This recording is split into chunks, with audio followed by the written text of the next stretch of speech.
হারেসা নামে একটা সাপ মুসা নবীর কাছে এসে বলল, হে নবী, আপনি একটু আল্লাহ তাআলার কাছে দরখাস্ত করুন, আখিরি নবীর কাছে ক্ষমা না চাওয়া পর্যন্ত, নবীর সাথে সাক্ষাৎ না করা পর্যন্ত আমার যেন হায়াত বৃদ্ধি করে দেয়া হয়। তখন হজরত মুসা আলাইহিসসালাম আল্লাহ তাআলার কাছে কান্নাকাটি করে বললেন, হে আল্লাহ, আখিরি নবী তো আসবে সবার শেষে, আসতে আসতে অনেক দেরি, আমার হারেসা সাপ এ অবস্থায় কিভাবে থাকবে? হে আল্লাহ, তুমি তার হায়াত বৃদ্ধি করে দাও। আল্লাহ তাআলা তখন এক গায়েবী আওয়াজের মাধ্যমে মুসা আলাইহিসসালামকে জানান দিলেন, হে মুসা, আমি তোমার দোয়া কবুল করে নিলাম, হারেসার হায়াত বৃদ্ধি করে দিলাম। একটি সময় গিয়ে এই সাপটি মদিনা থেকে মক্কার দিকে রওয়ানা দিল। মহানবী সাল্লাল্লাহু আলাইহি ওয়াসাল্লাম মক্কাতে কান্না করছেন, আর এই সাপটি মদিনায় কান্না করে চলেছে। তখন এই সাপটি বুকের উপর ভর করে মক্কার দিকে রওনা করল আল্লাহর নবীর কাছে মাফ চাওয়ার জন্য। এই সাপটি 6 মাস পর্যন্ত বুকে ভর করে আবু জেহেলের বাড়ির সামনে গিয়ে ক্লান্ত অবস্থায় দাঁড়িয়ে গেছে, এবং ক্লান্ত হয়ে পড়ার কারণে আবু জেহেলের বাড়ির সামনে সাপটি ঘুমিয়ে পড়েছে। সকালবেলা সেই বেঈমান আবু জাহেল ঘর থেকে বেরিয়ে যখন তার বাড়ির সামনে সাপটিকে দেখল, তখন একটি লাঠি দিয়ে সাপটির গায়ে আঘাত করা শুরু করল। সাপটি তখন কান্না করে বলছে, হে আবু জাহেল, তুমি আমাকে মেরো না, আমি সাপ নই, আমি একজন মানুষ। আবু জাহেল সাপের মুখে মানুষের মতো কথা শুনে অত্যন্ত অবাক হয়ে গেল। তারপর চিৎকার করে সবাইকে বলতে লাগলো, হে আমার বিবি, ওরে আমার সৈন্যরা, তোমরা তাড়াতাড়ি আসো, আমি আমার জীবনে এমন ঘটনা কখনো দেখি নাই, এই সাপ কথা বলছে। তখন সবাই সেখানে এসে উপস্থিত হলো এবং আবু জাহেল তাদেরকে বলল, আমি সকালবেলা এই সাপটিকে আমার বাড়ির সামনে দেখলাম, আমি যখন আঘাত করলাম তখন এই সাপ মানুষের মতো কথা বলছে। বেঈমান আবু জাহেল তখন সাপটির গায়ে আঘাত করা শুরু করলো। তখন সাপ আবার কান্না করে বলতে লাগলো, হে আবু জাহেল, তুই আমাকে আর মারিস না, আমাকে একবারের জন্য নবীর সাথে দেখা করতে দে, একবার নবীর কাছে আমাকে যেতে দে, আমাকে মাফ চাওয়ার জন্য নবীর কাছে যেতে হবে। একবার যদি আমার নবী আমাকে মাফ করে দেয়, তারপরে তোর যত মন চায় আমাকে তত মারিস, আমি তোরে বাধা দেব না, আমার জীবনটা নষ্ট করিস না রে, একটু আমাকে যেতে দে, আমি নবীর সাথে দেখা করতে চাই, আমার মনে বড় ইচ্ছা আখিরি নবীকে দেখি, একটু আমাকে যেতে দে। তখন আবু জাহেল সৈন্যদেরকে বলে, এই সাপের গলায় তাড়াতাড়ি বেড়ি পরিয়ে দাও। অতঃপর সাপের গলায় শিকল পরিয়ে তাকে খুঁটির সাথে বেঁধে রাখা হলো এবং তার গায়ে আঘাত শুরু করলো আবার। হারেসা সাপটি তখন কান্না করে আর বলে, আমাকে যত মারার তুই মার, একবার তুই আমাকে মুহাম্মদের কাছে যেতে দে। তখন আবু জাহেল বলে, হে বিবি, এই সাপের মুখ দিয়ে মুহাম্মদের নাম আসছে মনে হচ্ছে, এই সাপটি মুহাম্মদের জন্য পাগল, মুহাম্মদের জন্য যেহেতু পাগল, তাকে তো কোনোভাবেই ছাড়া যাবে না, কখনো ছাড়া যাবে না এই সাপটিকে। এইভাবে সাপটিকে বেঁধে রেখে সারাদিন তার গায়ে আঘাত করা হলো, নির্মম আঘাত করা হলো। তখন সাপটি আবার কান্না করে বলছে, ও আবু জাহেল, তুই বুঝলি না রে, আমি যদি শেষ নবীর কাছে যেতে না পারি তবে তো আমার জীবন ধন্য হবে না, আমি তো মাফ পাবো না, আর জান্নাতে যেতে পারবো না, আমাকে জাহান্নামে চলে যেতে হবে। আর যদি আমি জান্নাতে না যেতে পারি আমার কি হবে? আমি কি কখনো মাফ পাবো? একবারের জন্য হলেও তুই আমাকে যেতে দে, তুই আমাকে একবারের জন্য হলেও মুহাম্মদ রাসূলুল্লাহ সাল্লাল্লাহু আলাইহি ওয়াসাল্লামের কাছে যেতে দে। যদি আমার নবী আমাকে মাফ করে দেয়, তারপর তোর যত খুশি আমাকে তুই তত মারিস, যত শাস্তি তোর আছে আমাকে দিস। আবু জাহেল বলছে, হে সাপ, তুই কথা বলিস না, তোকে মুহাম্মদ পাঠিয়েছে, কারণ বর্তমানে তার সাথে আমার ঝামেলা চলছে, সে কিনা আমার ধর্মের উপর কালি দিচ্ছে। হে সাপ, তোকে আমি ছাড়ব না, সে তার উদ্দেশ্যের জন্যই তোকে পাঠিয়েছে, আমার ক্ষতি করার জন্য। সারা দিন সারা রাত সাপটিকে মারার পর পরদিন সকালবেলা আবার সাপটিকে মারতে শুরু করলো। তখন সাপটি বলতে লাগলো, হে আবু জাহেল, তুই আমাকে মারছিস কেন সেটা আমি বুঝতে পেরেছি, আখিরি নবীর সাথে বেয়াদবি করার কারণে আজ আমার এই শাস্তি হচ্ছে। ও আবু জাহেল, তোকে আমি কথা দিলাম, তোর যত মারতে মন চায় আমাকে মারিস, কিন্তু একটিবারের জন্য হলেও তুই আমাকে আখিরি নবীর সাথে দেখা করার সুযোগ দে। হে আবু জাহেল, আমি যদি মুহাম্মদের কাছে গিয়ে মুহাম্মদের পায়ে পড়ে একটি চুমু দিতে পারি এবং আমাকে যদি মুহাম্মদ মাফ করে দেয়, তাহলে তো আলহামদুলিল্লাহ, আর যদি মাফ নাও করে তাও আমি তোর কাছে ফিরে আসব, তোর কাছে ধরা দেব। আমি তোকে কথা দিলাম আবু জাহেল। নবীর নাম শোনার কারণে আরও অনেক শাস্তি বেড়ে গেল। আবু জাহেল আরও গরম হয়ে সাপটিকে মারতে লাগলো। এবং একটা সময় সে ক্লান্ত হয়ে গেল। তখন আবু জাহেল তার স্ত্রীকে বলল, হে বিবি, তুমি আমার ঘর থেকে আমার লোহার চাবুকটা নিয়ে আসো। এরপর সাপটিকে আবু জাহেল চাবুক মারতে মারতে এবার সাপের লেজের অংশটি কেটে ফেলল। তারপর স্ত্রীকে বলল, হে আমার বিবি, তুমি আমার ঘরে গিয়ে লবণ নিয়ে আসো। এই সাপটি মোহাম্মদের জাদুর সাপ, এটিকে মেরে ফেলতে হবে। তখন লবণ এনে সাপের গায়ে লাগিয়ে দেওয়ার পর সাপটি ছটফট করতে লাগলো এবং সাপটি কান্না জড়িত কণ্ঠে বলতে লাগলো, হে আবু জাহেল, তুমি আমার শরীর কেটে ফেলছো, আমার গায়ে লবণ লাগিয়ে দিয়েছো, আমি সহ্য করতে পারছি না। তবু এই রক্ত মাখা শরীর নিয়ে তুমি একবার আমাকে আখিরে নবীর কাছে যেতে দাও, মুহাম্মদের কাছে যেতে দাও, আমাকে ক্ষমা চাইতে দাও, আমাকে একটি বার যেতে দাও, শুধু একবার। তোমাকে কথা দিলাম এরপর আমি ফিরে আসব। কিন্তু আবু জাহেল সাপের কথাটি মানল না। তারপর আরও একটি টুকরো করে ফেলল। এভাবে সাপটিকে মাঝখান থেকে যখন কাটা হয় তখন সাপটি আর সহ্য করতে না পেরে মাটির সাথে মাথা লাগিয়ে দিল। তখন সাপটি কান্না করে আল্লাহকে বলতে লাগলো, হে আল্লাহ, আমি বুঝে গেছি এই বেঈমান আবু জাহেল আমাকে ছাড়বে না। আমি যদি নবীর কাছে যেতে না পারি তাহলে আমার জীবন ধন্য হবে না, আমার জীবনটা নষ্ট হয়ে যাবে। আমাকে আখিরে নবীর কাছে গিয়ে একটু মাফ চাওয়ার সুযোগ করে দাও, না হলে পরকালে গিয়ে আমি তো জাহান্নামের আগুন সইতে পারবো না। হে আল্লাহ, তুমি যত শাস্তি দেওয়ার আমাকে দাও। এরপর একটি পর্যায়ে আবু জাহেল সাপটিকে মেরেই ফেলল। পুরোপুরি মেরে ফেলার পর আবু জাহেল তার স্ত্রীকে বলছে, এটি তো মোহাম্মদের সাপ, এটি মোহাম্মদের জাদুর সাপ, এটি আবার পুনরায় জীবিত হয়ে যেতে পারে, তাই এটিকে আগুনে পোড়ানো হবে। এটিকে যদি আগুনে পোড়ানো হয় তাহলে আর বাঁচতে পারবে না। এরপর সাপটিকে আগুনে পোড়াতে লাগলো। যখন সাপটি পড়তে পড়তে আগুনে পড়ে ছাই হয়ে গেল, সেই ছাইগুলোকে একটি পাতিলে নিল এবং পাত্রটির মুখ বন্ধ করে দেয়া হলো। এইবার আবু জাহেল তার বিবিকে বলছে, হে বিবি, আমরা তো মোহাম্মদের জাদুর সাপ পুড়িয়ে ফেলেছি, মেরে ফেলেছি, খতম করে দিয়েছি, শেষ করে দিয়েছি।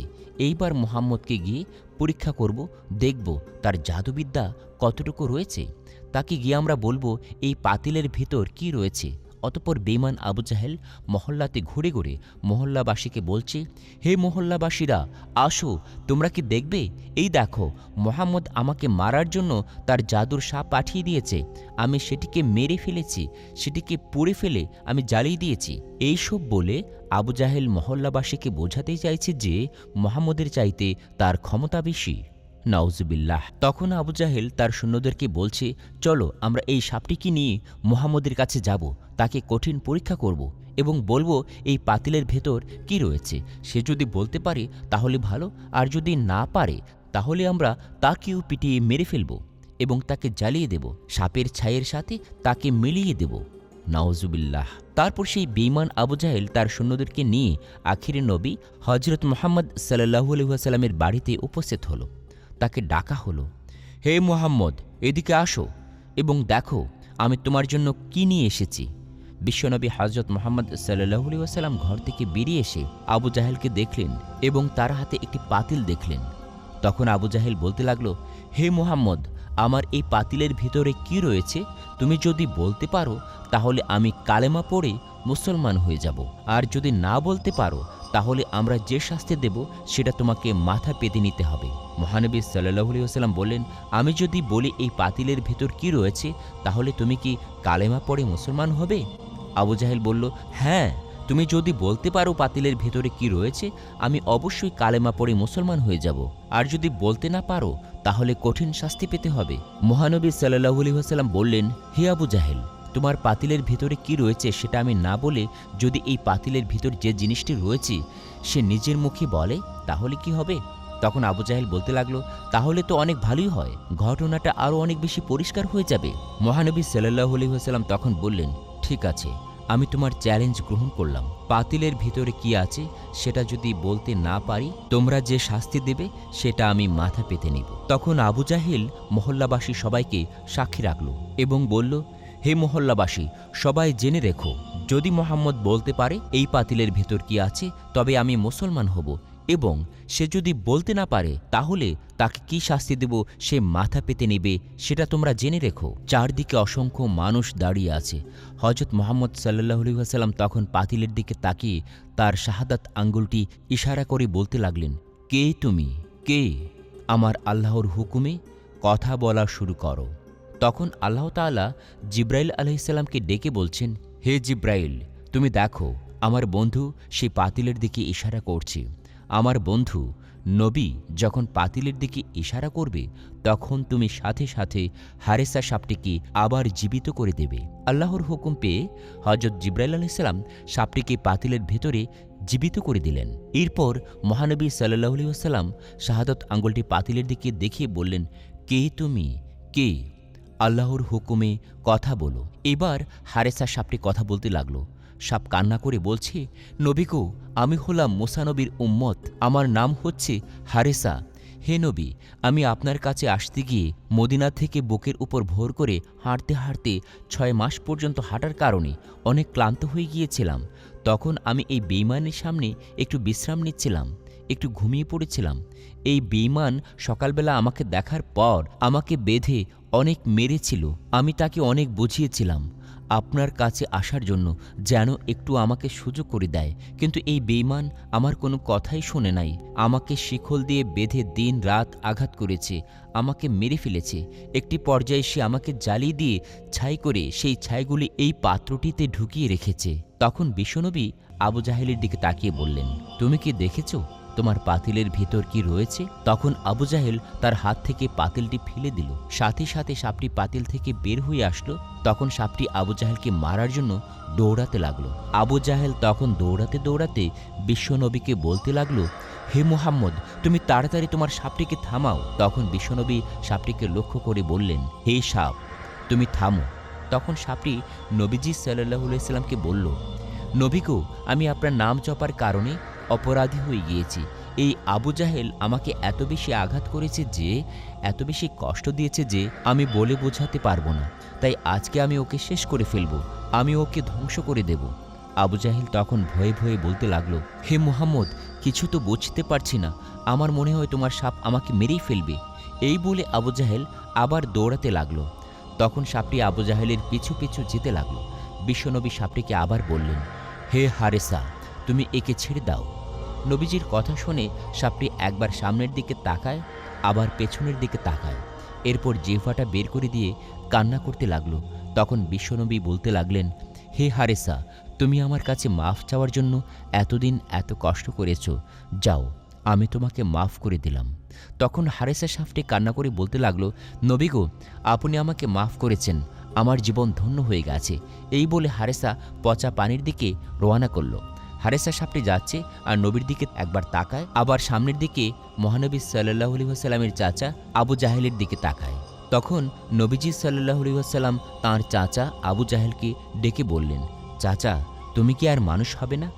নবীজির কথা শুনে আবু জাহেল মাথা নিচু করে দাঁড়িয়ে রইল। এরপর নবীজি হারেসা সাপটিকে বললেন, তুমি কি মানুষ হতে চাও? সাপটি তখন বলল, নবী গো, আপনি আমাকে মাফ করে দিয়েছেন, এতে আমার জীবন ধন্য হয়ে গেছে। এখন যদি আমাকে আবার মানুষ বানিয়ে দেন, তাহলে এর চেয়ে ভালো লাগার খবর আমার জীবনে আর কি হতে পারে? সাল্লাল্লাহু আলাইহি ওয়াসাল্লাম আল্লাহর দরবারে মোনাজাত করে বললেন, হে আল্লাহ, তুমি আমার হারেসাকে মানুষ বানিয়ে দাও। তখন আল্লাহ রাব্বুল আলামিন নবীজির দোয়া কবুল করে নিলেন। হারেসা সাপ মানুষে রূপান্তর হয়ে গেল। কিতাবের ভিতর উল্লেখ রয়েছে, হারেসা মানুষ হবার পর তার বাকি জীবন বিশ্বনবীর খেদমতে কাটিয়ে দিয়েছেন। সুবহানাল্লাহ। একদা বিশ্বনবী সাহাবীদের এক মজলিসে উপস্থিত ছিলেন। এমন সময় সেখানে একজন গ্রাম্য বেদুইন উপস্থিত হল। তখন তার হাতে শিকার করা একটা গুই সাপও ছিল। সেই বেদুইন হযরত মুহাম্মদ সাল্লাল্লাহু আলাইহি ওয়াসাল্লামের দিকে ইশারা করে সাহাবায়ে কেরামদেরকে জিজ্ঞাসা করল, তিনি কে? সাহাবায়ে কেরাম উত্তর দিলেন, তিনি আল্লাহর রাসূল, প্রিয় নবী হযরত মুহাম্মদ সাল্লাল্লাহু আলাইহি ওয়াসাল্লাম। ইনি হলেন জিন ও ইনসানের নবী, ইনি হলেন তামাম বিশ্বজাহানের নবী। অতঃপর সেই বেদুইন গ্রাম্য ব্যক্তি বলল, আমি লাত উজ্জার কসম করে বলছি, আমি তাকে নবী বলে স্বীকার করি না। তবে আমার হাতে যে শিকার করা গুইসাপ রয়েছে, সে সাপটি যদি কথা বলে তার নবুয়তের ব্যাপারে স্বীকৃতি দান করে, তাহলে আমি তাকে নির্দ্বিধায় নবী বলে মেনে নিব। হে মুহাম্মদ, যতক্ষণ পর্যন্ত এই গুইসাপটি আপনার উপর ঈমান না আনবে, ততক্ষণ পর্যন্ত আমিও আপনার উপর ঈমান আনব না। তখন হযরত মুহাম্মদ সাল্লাল্লাহু আলাইহি ওয়াসাল্লাম বললেন, হে বেদুইন, তুমি সত্যি করে বলো তো, ওই গুইসাপটি যদি তোমার কথা মতো আমার উপর ঈমান আনে, আমার নবুয়তের ব্যাপারে স্বীকৃতি প্রদান করে, তাহলে কি তুমি আমার প্রতি ঈমান আনবে? তখন বেদুইন ব্যক্তি জবাব দিল, যদি সত্যি এটি হয় তাহলে আমি নির্দ্বিধায় আপনাকে নবী বলে স্বীকার করে নিব এবং আপনার প্রতি ঈমান আনব। তখন আল্লাহর নবী বেদুইনকে বললেন, তুমি গুইসাপটিকে ছেড়ে দাও। রাসূলুল্লাহ সাল্লাল্লাহু আলাইহি সাল্লামের আদেশ মতো সেই বেদুইন ব্যক্তি তার সামনে সাপটিকে ছেড়ে দিল। এরপর আল্লাহ নবী গুইসাপটিকে বললেন, হে গুইসাপ। গুইসাপকে ডাকার সাথে সাথে সেই সাপটি সকলের বোধগম্য বিশুদ্ধ আরবি ভাষায় জবাব দিল, লাব্বাইক ইয়া রাসূলুল্লাহ, আমি আপনার খেদমতে উপস্থিত এবং আমি আপনার অনুগত। গুইসাপের এই কথাগুলো উপস্থিত সকলে শুনল এবং বুঝতে পারল। এরপর মহানবী সাল্লাল্লাহু আলাইহি ওয়াসাল্লাম গুইসাপকে জিজ্ঞেস করলেন, হে গুইসাপ, তুমি কার ইবাদত করো? জবাবে গুইসাপ বলল, আমি ওই আল্লাহর ইবাদত করি যার আরশ আকাশে, যার রাজত্ব দুনিয়াতে, যিনি সমুদ্রের ভিতরে পথ সৃষ্টি করেছেন, যিনি বেহেশতে রহমত এবং দুজখে আজাব সৃষ্টি করেছেন। আল্লাহর নবী হযরত মুহাম্মদ সাল্লাল্লাহু আলাইহি ওয়াসাল্লাম গুইসাপকে পুনরায় জিজ্ঞেস করলেন, হে গুইসাপ, আমি কে? তখন গুইসাপ জবাব দিল, আপনি আল্লাহর রাসূল এবং আপনি আখিরি নবী। যে ব্যক্তি আপনার সততা স্বীকার করবে সে সফলকাম হবে, আর যে ব্যক্তি আপনাকে মিথ্যা প্রতিপন্ন করবে সে ব্যর্থ হবে। অতঃপর হযরত মুহাম্মদ সাল্লাল্লাহু আলাইহি ওয়াসাল্লাম সেই গ্রাম্য বেদুইন লোকটির দিকে লক্ষ্য করে বললেন, হে বেদুইন, এখন কি তোমার মনে আমি আল্লাহর রাসূল হওয়ার ব্যাপারে আর কোনো সন্দেহ রয়েছে? বেদুইন ব্যক্তিটি বলল, ইয়া রাসূলুল্লাহ, ইয়া হাবিব আল্লাহ, যার নবুয়তের ব্যাপারে একটি গুইসাপ সাক্ষ্য দেয়, তার নবুয়তের ব্যাপারে সন্দেহ করার আমি কে? হে আল্লাহর হাবিব, আপনি আমাকে মুসলমান বানিয়ে নিন, আপনার চরণতলে খেদমত করার সুযোগ দান করুন। তখন সে বেদুইন হুজুর আকরাম সাল্লাল্লাহু আলাইহি সাল্লামের হাতে হাত রেখে কালিমা পড়ে মুসলমান হয়ে গেল। সুবহানাল্লাহ।